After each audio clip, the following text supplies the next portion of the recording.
Help us grow our ego. Like and subscribe. After settling in Green Hills, Sonic is eager to prove he has what it takes to be a true hero. His test comes when Dr. Robotnik returns, this time with a new partner, Knuckles, in search for an emerald that has the power to destroy civilizations. Sonic teams up with his own sidekick, Tails, and together, they embark on a globe-trotting journey to find the emerald before it falls into the wrong hands.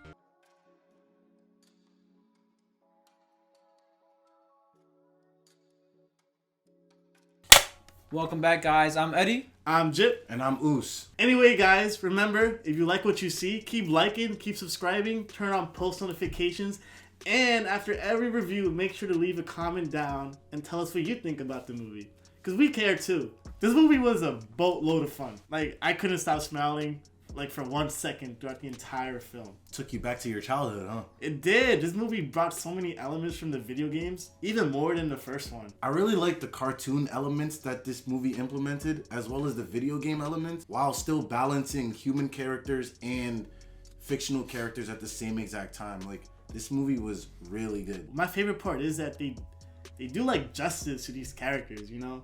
Like, I truly feel like this is Sonic. Like, this is how he acts and how he talks and just how he, like, conducts himself. Yeah, what I really wanted from this movie was that this movie was going to be not 100% Sonic, but, like, 90% Sonic and, like, 10% humans. And that's exactly what we got. And I was so grateful for that. And in a way, it was kind of a coming-of-age story, too. Yeah. Because you get to see Sonic grow up from Sonic 1 and all throughout this film to the end. And I will say, if you were a fan of the first movie, you're gonna love this one, because they just took everything great about the first one and they just added on.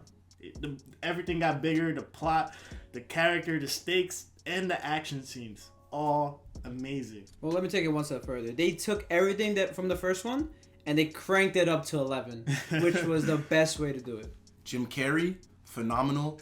I'm sorry that he has to retire and we won't see him again. But in his last performance, to do this film in such a way, he's just going out in typical Jim Carrey fashion. Mind you, he's still like, he's like 60 years old. So for him to do those mannerisms, he's still the king of those, like, kind of like, body humor. Like, he can still pull off everything he's been pulling off ever since he was a young kid. Is it bad to say? This is honestly one of my favorite Jim Carrey performances. Like, I'm just watching this guy act in this movie. I'm just like, wow. Like, I'm just picturing him, like, just doing all these crazy, like, just Jim Carrey stuff, and it's amazing. It's not bad at all, because to me, that's not acting. From ever since a small child and growing up watching Jim Carrey, this is how he's been. Like, so for me, it's not acting anymore. It's just his personality. From all the types of movies he's been in, he's just been this quirky guy. Where are my manners? I'm just glad he looks like he's having a fun time just making these movies, being so outlandish, and you can definitely tell on the screen. I think he's having a bit too much fun, because this movie allows him to do that too. Like, from the opening shot, like, the absurdity is just on, like, another level with this film, and, like, it also lets him flesh out, like, some crazy, like, towards the end, this character was just nuts, and I loved it, and that's how it should be, because in the games, like, the games are kind of absurd and insane, and this movie really embellishes that. Yeah, it acknowledges the goofiness of his character, and it definitely worked. From start to finish, Jim Carrey had a stellar performance, but one sleeper pick, Idris Elba as Knuckles. Oh. Honestly, this version of Knuckles might be the best. Honestly, everything he said, every line of dialogue that came out of Idris' mouth was just comedy gold. And not only that, it also made me take him extremely serious, like, to the points where I don't want to say this movie is dark by any means, but it definitely has a slightly darker tone than the first. Yeah. And even has like a scene where it has like a horror-esque element with Knuckles, which I kind of like. And I actually fell into the character. Like, I forgot Idris was playing Knuckles at all, because the mannerisms, obviously you can hear Idris's voice, but the mannerisms of Knuckles and everything just reminded you of the shows and the games, and it was just like really, really good. Do I look like I need your power? And as always, the other characters are great too. Like personally, this voice actor for Sonic is up there and one of my favorites. Nothing will ever be Jason Griffin though. But I do love that they brought back Tails and his original voice actor, and it was just amazing to see. I kind of like the little brother, big brother aspect to it because it showed Sonic's maturity throughout the movie. And it was just a good blend of comedy plus fanboy. Because I like Tails too. And from the games, I like how Sonic and Tails used to be together and do all these missions. So it was really good to see that again. It was really wholesome. Like there were some moments in this film that are just like cute and you could say corny and cheesy, but I ate it up. Family. That is a big theme. You know, I think the VFX in the movie are really well. Like, you know, when you have the people and like the, you know, Sonic and Knuckles interacting with everyone, it just looks flawlessly. And I think that's something that's gonna be overlooked just because, like, oh, you know, these creatures, you know, humans. But I just think that everything was really well, and even the action sequences looked awesome as well. I think awesome isn't even the word. Like the action sequences in this movie are like the icing on the cake. You actually could see the fight scenes in this movie compared to like other movies where it's like too dark or you don't know what's going on or there's too much CGI. You could see the fighting in this like if they were actual living creatures, and the robots were actually really, really well made and well shot. To add on to what you're saying, if you look back at how, let's say, Zack Snyder does action scenes with these like really fast characters like Superman and, you know, the Justice League, I think this movie does a really good job at handling like really fast things, you know? Like there's slow-mo, but there's not like the annoying like Zack Snyder slow-mo that everyone seems to hate. It's like it's a well like implemented slow-mo. I also really like how this movie, like, from the jump, just goes straight into like action and straight into what exactly it's trying to tell. And I even like how they kind of sidelined the human characters, because honestly they weren't they were a huge part of the first, but I didn't love what they did with the first time. So yeah, I'm kind of glad they went with the direction of going in more with Sonic himself. That's not to say humans weren't a problem in this film. There's like this weird middle act in this film. Which we won't spoil it, because if you guys want to know how weird it is, I recommend seeing that. It's hilariously absurd. I will say it got a reaction out of me, but purely because of how absurd it was.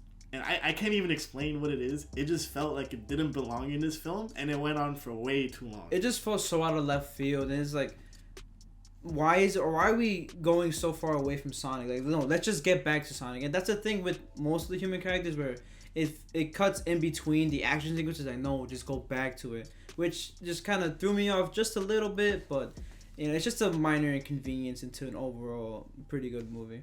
I'm saying, if you take the human scenes out of this, well, the ones that weren't necessary, I feel like the whole beginning part was necessary to set up Sonic's goals and his mentality. It was kind of like an Uncle Ben type of scene where the wise father gives wisdom to the son. But if you take the rest of it out of there, besides the first and the end, you have a perfect Sonic film where you have just Sonic on his mission with his wisdom implanted into him. Yeah, and I even think the fact that the human characters were there, it did affect the pacing for me just a little bit. Like, this movie is a little bit on the long side for, you know, the type of genre it is, and that's mainly due to the human characters. Like, there was so much unneeded stuff, and honestly, the only human character that I really like is Jim Carrey. Just give me more of him and less of the other stuff, you know. Although I don't hate, you know, Sonic's father figure characters and mom. Like, they're good, but just tone it down a bit in Sonic 3. One thing that is very present in this movie as well as the first is the kind of cringe-worthy moments where Sonic does, you know, the trendy thing, you know, with the whole floss, and it's still here. Why is it still here? I don't know. They really come up with some cringy dialogue that kind of, yeah, exactly. It's just so weird, and I guess it caters to kids most of the time, which it should. I guess it is its target audience, but I kind of want them not to be there because it's just it's fine without it. So why even add it in the first place? Like, I think the movie's already funny, not just for us, but for the kids. So you don't really need, you know, a floss scene in it. Like, just keep doing what you're doing. You don't. That's the thing. Like, this movie is doing everything good, but then they just throw in like extra stuff. You know what I mean? So yeah, generally speaking, this movie is building something bigger, like an SCU, a Sonic Cinematic Universe, and I think it's working pretty well. Towards the end of the movie, you kind of get this like cohesive unit, and I don't want to spoil anything, but there is a really awesome surprise at the end of this film that I think is gonna please a lot of people, especially if you love Sonic. And don't leave the theater quite yet. There's another surprise in the post-credit scene. Just like the MCU, we have post-credits. I feel like this movie was beautifully shot, and even the temple scene, it was just beautifully created. Like, it looked exactly how it did in video games, and it gave you that video game vibes with all the booby traps and everything. Yeah. Let's just say the best thing about Sonic is Sonic and Knuckles and Tails, and I'm just glad that the action sequences, like, you can actually see everything that's going on, and they're spectacular. I will say there's a big difference, because in the first movie, the action scenes were actually just really awesome running scenes of Sonic, whereas this one, you get a little bit more hand to hand, and it's a nice contrast, you know. I'm glad that I think the director definitely catered to the Sonic audience more than just casual Sonic fans, because I know this movie's getting mixed reviews, and it's because of there's not too much human elements to it, which I'm so glad they didn't go with. But yeah, I'm glad that they went this route rather than the other. So what do we think overall about this movie, guys? Overall, I'll give this a 4. I really enjoyed it more than I actually thought I was. The crowd engagement was actually really good for this caliber of movie, and usually it disengages me. The funny moments were really funny, and I just like that it was actual Sonic. I would have to agree with Oos here and give it a 4 out of 5. I thought it did a lot of things better than the first Sonic, and it improved a lot. And compared to other movies that came out this year, including comedies, I think this movie, it really made me laugh, and it was pretty well made. I'll give it a 4 out of 5. It deserves it. And I would highly recommend this to anyone, because you're going to have a good time, no matter what.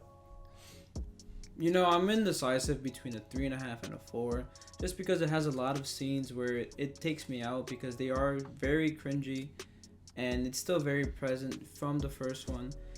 And I'm not too sure where to go about that. I definitely want to rewatch it, and I know I'm gonna love it again. However, I know the cringy scenes will still be there, and I don't know if I'm looking forward to that as much as the others. But at the end of the day, I'm a Sonic fan, and I would also give this a 4 out of 5. Ooh, damn. It has the ego stamp of approval.